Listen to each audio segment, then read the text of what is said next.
buenas noches según sea el horario en que puedan ver esta grabación. Vamos a continuar con los conceptos claves de las sociedades mercantiles. A continuación vamos a comenzar con el concepto de las acciones.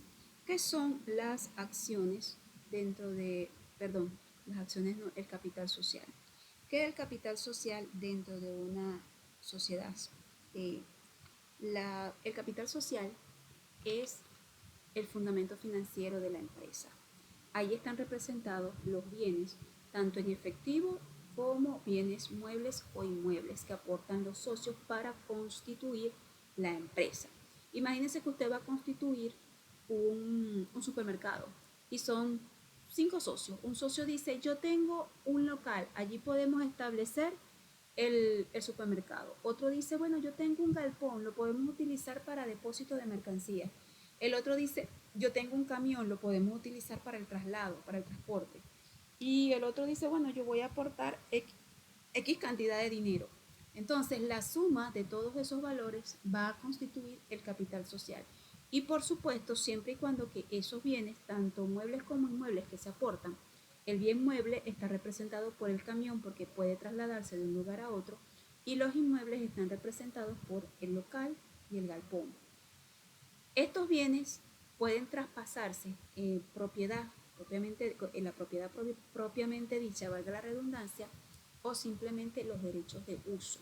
Si se traspasa la propiedad, es decir, la compañía se va a constituir en el nuevo dueño de ese galpón, de ese camión, entonces el valor de esos bienes se va a sumar al valor efectivo. Y de ese monto total estamos hablando ya del capital social de la empresa. Por eso se define como el valor de bienes y derechos que los socios aportan para constituir la sociedad.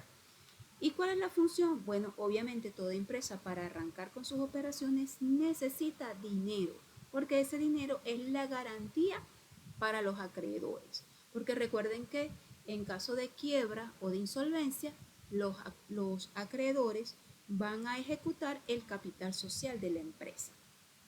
Y por último, este capital social, como los socios estamos dentro de lo que es el derecho mercantil, que es una de las especialidades del derecho privado, tienen amplio margen de libertad. Este capital social puede aumentarse o disminuirse a través de la Asamblea General. Los asociados, los socios, pueden durante la Asamblea General acordar si aumentan o si disminuyen ese capital perfectamente.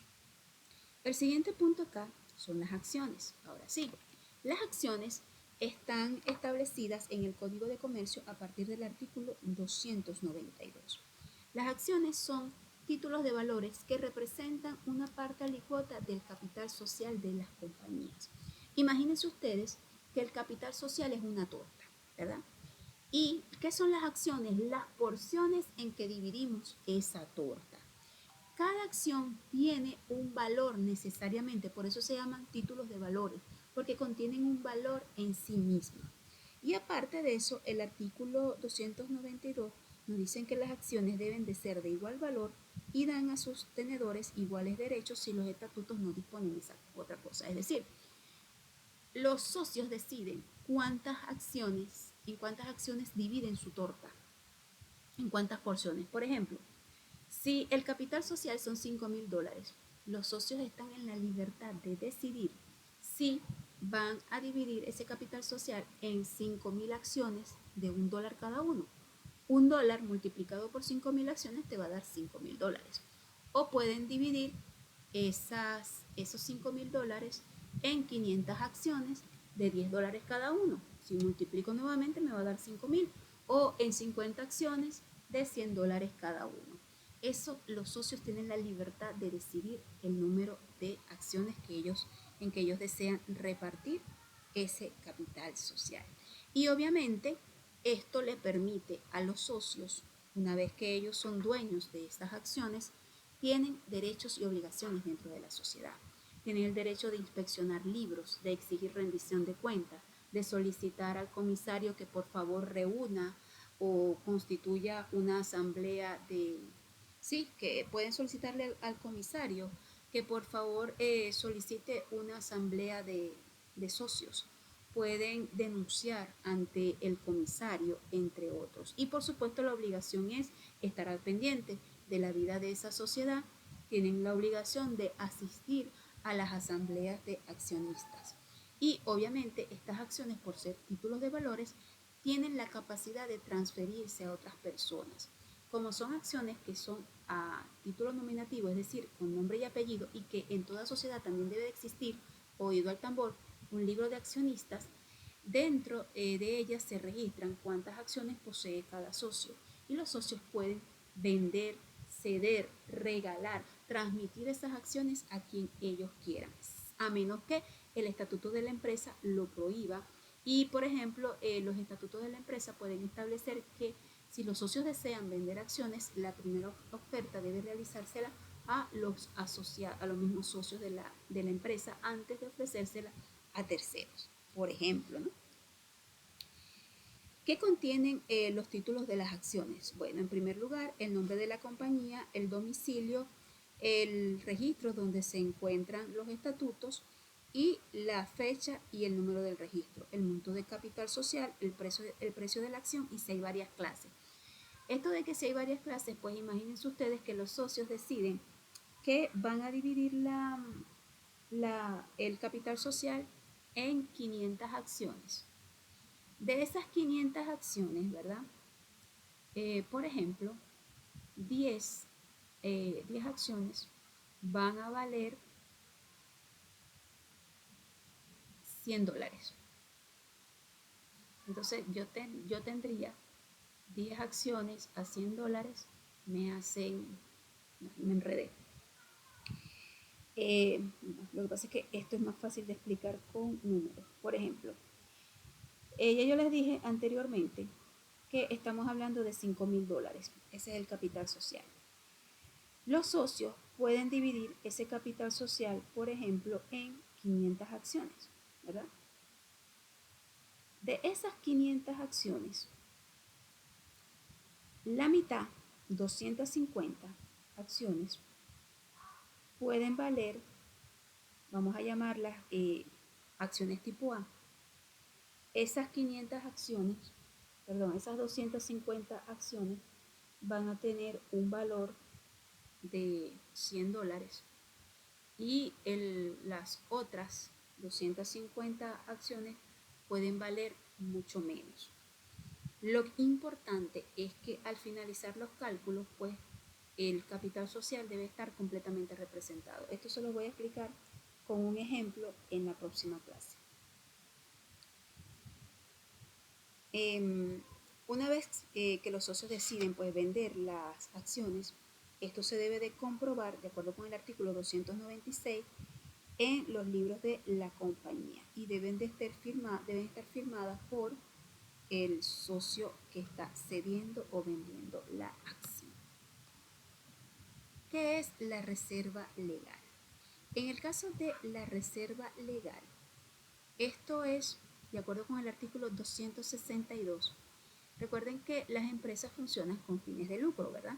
Entonces, una vez que se tienen los beneficios líquidos de la empresa, los administradores deben apartar una cuota del 5% de esos beneficios líquidos y formar un fondo de reserva hasta que ese fondo alcance lo que prescriba en los estatutos. Pero por ley ese fondo no puede ser del menos del 10% del capital social. Por ejemplo, mi empresa de $5,000, el capital social creo que vendrían siendo $500. Entonces, ese es el monto que debe de alcanzar el fondo de reserva. Este fondo no puede ser distribuido entre los accionistas, no se puede reinvertir invertir en acciones, no se puede utilizar para comprar cosas, no se puede utilizar para otra cosa que no sea cubrir pérdidas. Porque, por ejemplo, en los casos en que el capital social vaya disminuyendo por depreciación, por inflación, se utiliza este fondo de reserva para aumentar ese capital social y compensar esa disminución. Entonces, esta reserva legal es obligatoria en Venezuela. Se debe de acumular gradualmente hasta llegar al 10% de acuerdo con el Código de Comercio o lo que dispongan los estatutos de la empresa. Porque si el estatuto de la empresa dispone que no va a ser el del 10%, sino que va a ser de un 25% del capital social, la ley lo permite perfectamente. Y por último, solo puede ser utilizado para cubrir las pérdidas o modificar el capital social. Y para ello los administradores, de acuerdo con el artículo 264, deben estar pendientes y una vez que se hagan los balances y se comprueba que el capital social ha disminuido, deben reunir a los accionistas para interrogarlos si desean utilizar el fondo de reserva para integrarlo al capital social. Luego tenemos el balance. ¿Y qué es el balance? Pues precisamente es ese documento que realiza los encargados de la contabilidad y que, de acuerdo con el artículo 304 del Código de Comercio, debe de establecer fehacientemente cuál es la situación real de la empresa.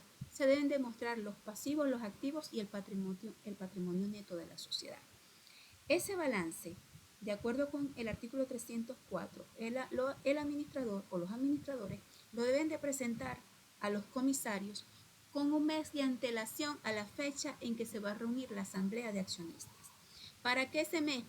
Para que el comisario durante ese mes pueda revisar el balance, revisar todos los documentos de comprobación, porque también no solamente se debe de entregar el balance, sino también todos los documentos de soporte, las cartas, las facturas, las notas de crédito, en fin, todo debe estar allí comprobado. Y por supuesto, el comisario, una vez que haga esa revisión, debe de emitir a su vez su dictamen. Dice el artículo 304, los administradores presentarán a los comisarios con un mes de antelación, por lo menos al día fijado para la asamblea, el balance respectivo con los documentos justificativos y en él se indicará claramente el capital social realmente existente, las entregas efectuadas y las demoradas. El balance debe demostrar con evidencia y exactitud los beneficios realmente obtenidos y las pérdidas experimentadas, fijando las partidas del acervo social por el valor que realmente tengan o se le presuma.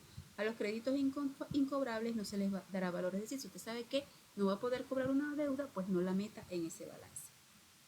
Los comisarios, de acuerdo con el artículo 305, deben presentar un informe que explique los resultados del examen del balance y de la administración.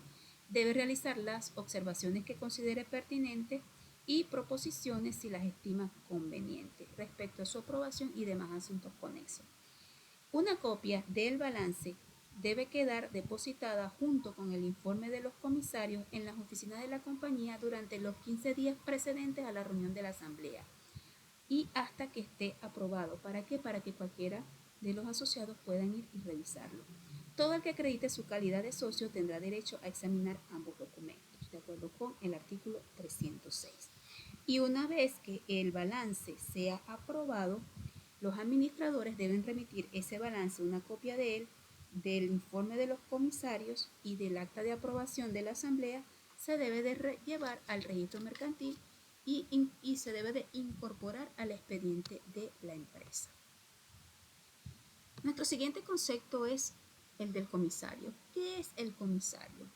En Venezuela, de acuerdo con el artículo 309, el comisario es una figura que tiene un derecho ilimitado de inspección y vigilancia sobre todas las operaciones de la sociedad. Puede examinar los libros, la correspondencia y en general todos los documentos de la compañía. Los administradores deben de someterse a las consideraciones de este comisario. El comisario, entiéndase que él es independiente de la administración.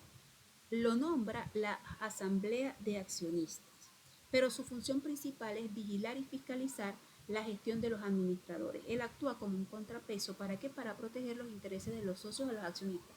Porque recuerden que muchas veces los socios o los accionistas no hacen vida dentro de la empresa. Entonces necesitan allí una presencia, una garantía de que todo funciona bien.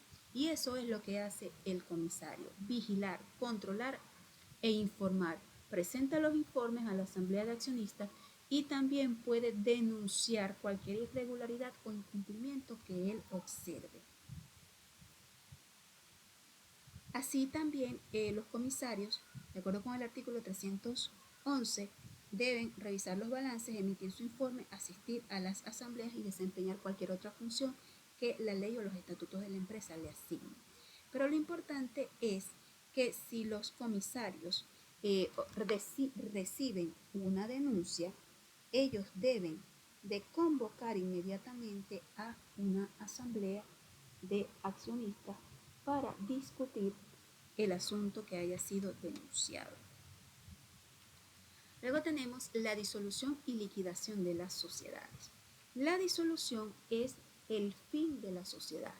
Dentro del Código de Comercio, en el artículo 340, se establecen taxativamente 7 causales por las cuales se disuelven las sociedades. La primera es por la expiración del término. Si la empresa se constituyó para funcionar durante 20 años y ya pasaron los 20 años y los socios no hicieron o no extendieron una prórroga, entonces se cierra la empresa. Por falta o cesación del objeto de la sociedad. Bueno, imagínate que nos dedicamos a hacer quesos y hay una sequía tremenda y las vacas no están produciendo leche o hubo una plaga que enfermó a las vacas y obviamente pues no se pueden procesar la leche porque están enfermas y no conseguimos leche por ningún otro lado, o sea, es imposible, pues se cierra la empresa por el cumplimiento de ese objeto. Resulta que esa empresa se iba a dedicar a una cosa en específica. Nosotros queríamos, por ejemplo, sacarle provecho a, no sé, imagínense ustedes pues un cafetal. Querían hacerle sacar provecho a una hacienda cafetera y pues llegó la plaga también o de repente pues recuerden que las plantas tienen un ciclo vital y pues ya dejaron de dar café, se cumplió el objeto, pues ya no vamos a seguir con esto. O abrí una compañía de transporte porque yo quería ir a China a llevar un producto y necesitaba pues abrir una empresa de comercio, de transporte marítimo. Y ya cumplí, ya hice el transporte, hasta ahí llegó. Por la quiebra de la sociedad, es decir, los pasivos superaron a los activos. Por la pérdida entera del capital o por la parcial a que se refiere el artículo 264, cuando los socios no resuelven reintegrarlo o limitarlo al existente. Esto es cuando el administrador se da cuenta que el capital social disminuye y llama a los socios y les pregunta, ¿van a aumentar el capital social? Y los socios pues dicen que no. En este caso se puede disolver la sociedad. Por la decisión de los socios, porque recuerden que estamos dentro del área del derecho mercantil, que es una rama del derecho privado y priva la voluntad de las partes. Por lo tanto, si los socios deciden cerrar la empresa, aunque no tengan ningún problema, simplemente ya ellos no quieren continuar, pues perfectamente lo pueden hacer. Y por la incorporación a otra sociedad. Este es el caso de las fusiones. Otra empresa, pues te compró, vino un supermercado más grande y compró tu supermercado, o vino una empresa de tecnología más grande y compró tu empresa y se fusionó. Y el resultado es que ahora tu empresa desaparece y se va a llamar como la empresa que la compró. Esas son las causas por las cuales se disuelven las sociedades en Venezuela. Y con esto pues llega el fin de la existencia legal de la sociedad. Luego viene el proceso de liquidación. La liquidación es el cierre de los negocios y el pago de las deudas. Esto es un proceso que implica, en primer lugar, la declaración formal de que el negocio se va a cerrar para avisar a la gente, para que tome previsiones. Se le avisan a los proveedores, se le avisa a los trabajadores, se le avisa a los acreedores. Se hacen los pagos de las deudas a los acreedores, a los trabajadores. Y una vez pues que se cierra el negocio y se pagan todas las deudas, lo que queda, el activo, se debe de distribuir entre los socios. Y por último, una vez que se ha hecho todo esto, se debe de llevar el acta con la disolución y liquidación de la empresa al registro mercantil para que esa empresa sea dada de baja en el registro mercantil y se cierre ese expediente administrativo. Luego tenemos el atraso. ¿Qué es el atraso? En Venezuela, antes de que una empresa pueda caer en quiebra, la ley le reconoce el procedimiento de atraso. Esto es una figura jurídica que permite que una empresa solicite ante un tribunal un plazo de tiempo para ponerse al día con el pago de sus deudas, para poder renegociar sus deudas. Obviamente esto requiere una serie de requisitos. Están contemplados en el artículo 898. Yo por razones de tiempo no voy a leer el artículo completo, pero sí les recomiendo que ustedes lo lean. El artículo 898 establece que cuando el comerciante cuyo activo excede positivamente al pasivo, pero que por falta de numerario, es decir, no tengo liquidez porque de repente lo que tengo son bienes, muebles o inmuebles, tengo las existencias, pero no tengo efectivo. Y debido a sucesos imprevistos o a cualquiera causa excusable, es decir, que no depende de la voluntad de la persona, no es porque haya sido imprudente, no es porque haya sido un derrochador o haya dilapidado los bienes. Y por autorización judicial, es decir, que él debe dirigirse al Tribunal de Comercio competente para autorizarle que le proceda a la liquidación amigable de sus negocios dentro de un plazo que no exceda los 12 meses. Entonces, el tribunal obviamente debe de escuchar a esta persona, pero esta persona debe necesariamente presentar el balance. ¿Por qué? Porque esta persona debe de presentar el balance, sus libros de comercio, para que el tribunal pueda efectivamente comprobar que el activo es mayor al pasivo. También debe de presentar un inventario que no tenga más de 30 días, la lista de los deudores y de los acreedores, indicando el domicilio y lo que les debe a cada uno, la calidad de la creencia, porque dentro del derecho hay deudas que se consideran privilegiadas. Por ejemplo, si yo tengo una hipoteca, esa es una deuda que tiene privilegio. Si yo le debo a un menor una cantidad de dinero, esa es una deuda privilegiada. Si yo le debo a un trabajador, esa es una deuda que tiene privilegio sobre las otras. Entonces, pues todo eso tiene que ser tomado en cuenta. Lo importante es que si el tribunal reconoce pues que esta persona está dentro de todos los requisitos, que sobre todo que tiene suficientes activos, que la causa de ese estado no es por su imprudencia, no es por su irresponsabilidad, sino por causas ajenas, imagínense ustedes que hubo una inundación o que hubo un terremoto y perdimos muchas existencias, o imagínense ustedes que llegó una turba y saquearon el negocio, ¿no? Son cosas que pueden suceder y que no dependen de la voluntad de la persona. Entonces, en estos casos, el juez les permite acogerse al atraso. ¿Cuál es el beneficio? El beneficio es que evita la quiebra. Y ustedes saben que cuando se evita la quiebra, te evitas la mala reputación dentro del mundo comercial. Te permite renegociar la deuda y te da tiempo para que tú puedas pagar todas esas deudas, y si tú quieres liquidar la empresa, pues la liquidas, y si quieres, y si una vez que ya pagaste todas tus deudas todavía tienes suficiente para seguir comerciando, lo puedes hacer. Entonces, por otra parte, entendamos que el atraso es un proceso. ¿Por qué? Porque se hace una solicitud por escrito al tribunal con toda la documentación descrita.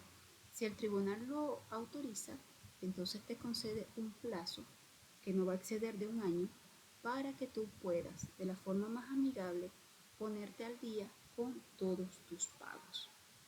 Y obviamente, en este caso, lo más importante es que los acreedores, la gente a la que tú le debes, no puede oponerse, no te puede exigir el pago inmediato de la deuda. ¿Por qué? Porque a ti te protege esa sentencia del juez, porque a ti ya te concedieron un plazo para poder renegociar tus deudas.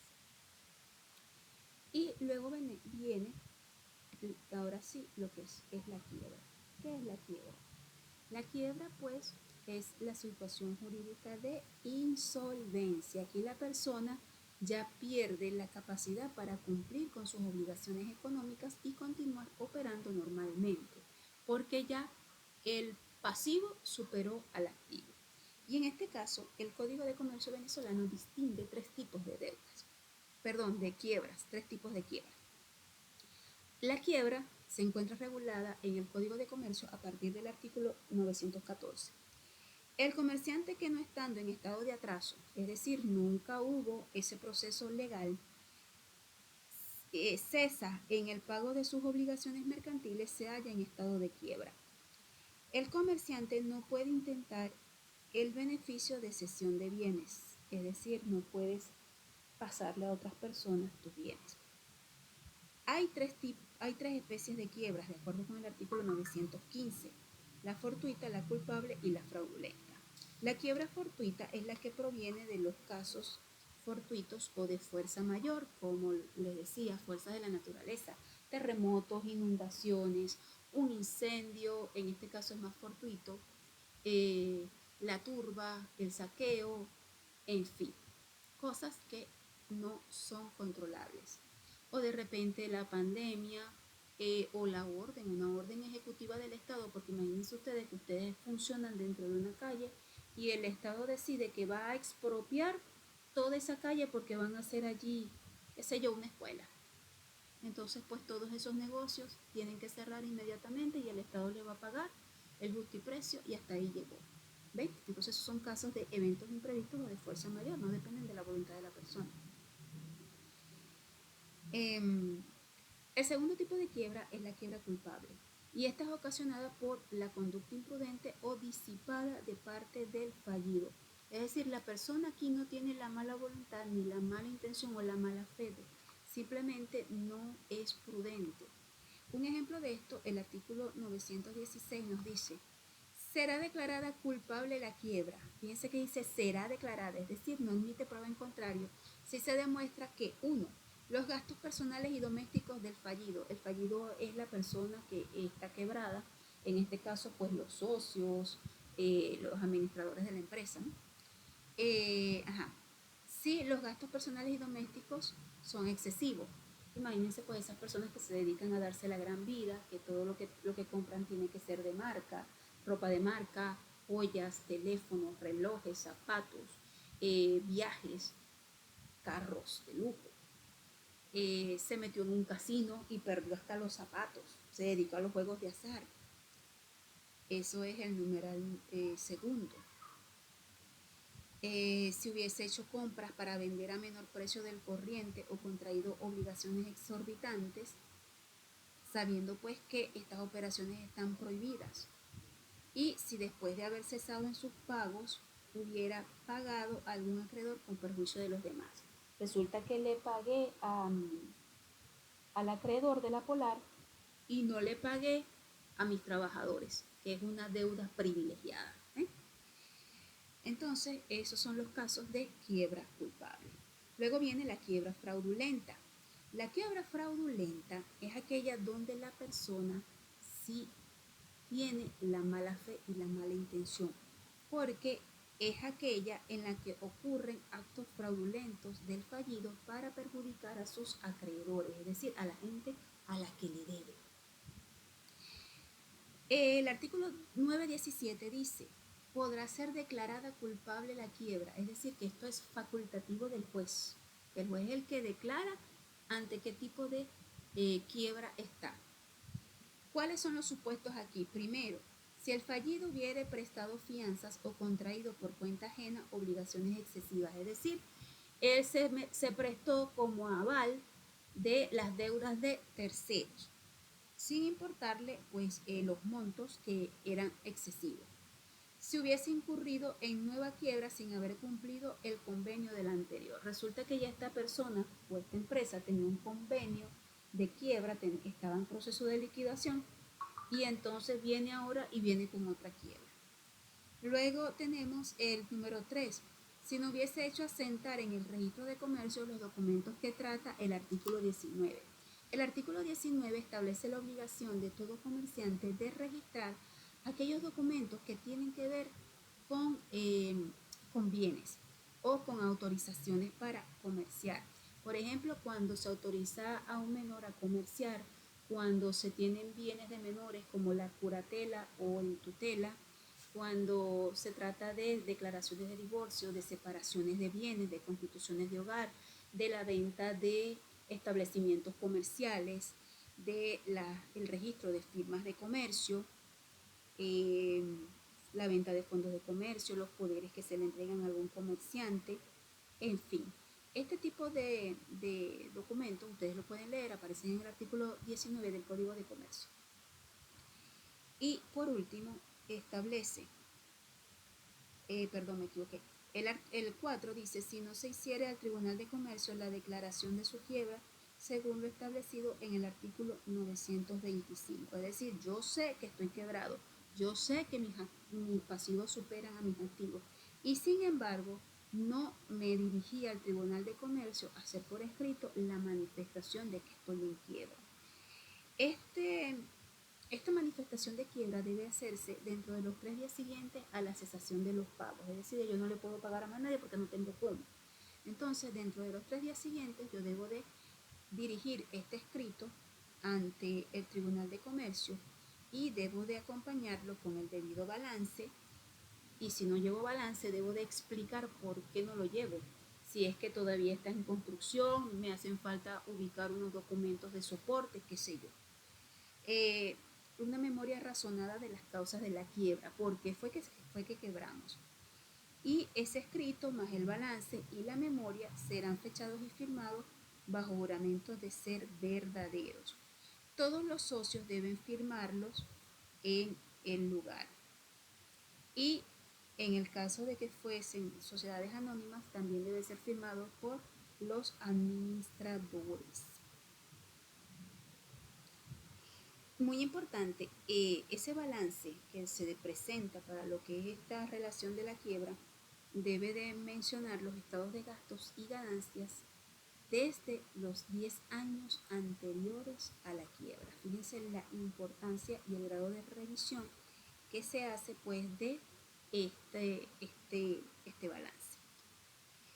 El numeral 6 establece, si no se hubieran llevado libros de contabilidad o de correspondencia, o no se conservara la correspondencia que se hubiere dirigido, o no se hubiese hecho inventario, o si sus libros y correspondencia estuvieran incompletos o defectuosos, o no apareciere de ellos el estado verdadero de sus negocios, sin que haya fraude. Y ojo acá, esto es importante, porque sin que haya fraude significa que usted no llevó bien los libros por error, por irresponsable, por imprudente, por indolente, pero no porque quería defraudar a la empresa.